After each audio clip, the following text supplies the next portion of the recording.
Welcome to Daily Scripture Reading. I do not own the rights to this music. Bible character Hagar. Genesis chapter 16. This is the King James Version. Now Sarai, Abram's wife, bare him no children, and she had a handmaid, an Egyptian, whose name was Hagar. And Sarai said unto Abram, Behold now, the Lord hath restrained me from bearing. I pray thee, go in unto my maid. It may be that I may obtain children by her.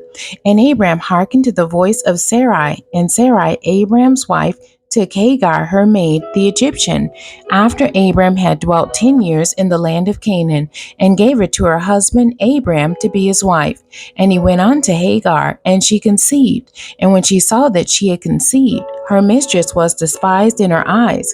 And Sarai said unto Abram, My wrong be upon thee. I have given my maid into thy bosom. And when she saw that she had conceived, I was despised in her eyes. The Lord judged between me and thee. But Abraham said unto Sarai, Behold, thy maid is in thy hand, do to her as it pleaseth thee.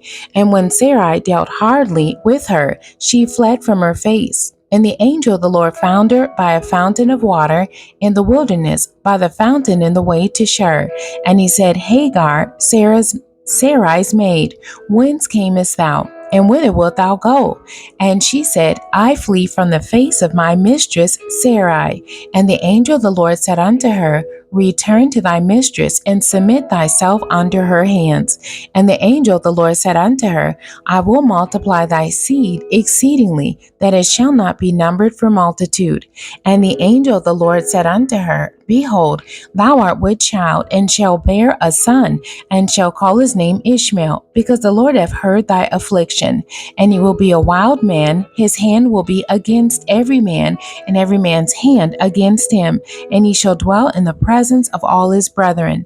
And she called the name of the Lord that spake unto her, Thou God seest me. For she said, Have I also here looked after him that seeth me? Wherefore the well was called Bir Laharoi. Behold, it is between Kadesh and Bered. And Hagar bare Abram a son, and Abram called his son's name, which Hagar bare, Ishmael. And Abram was 86 old when Hagar bare Ishmael to Abram. The end. God bless you, and thank you for joining me today.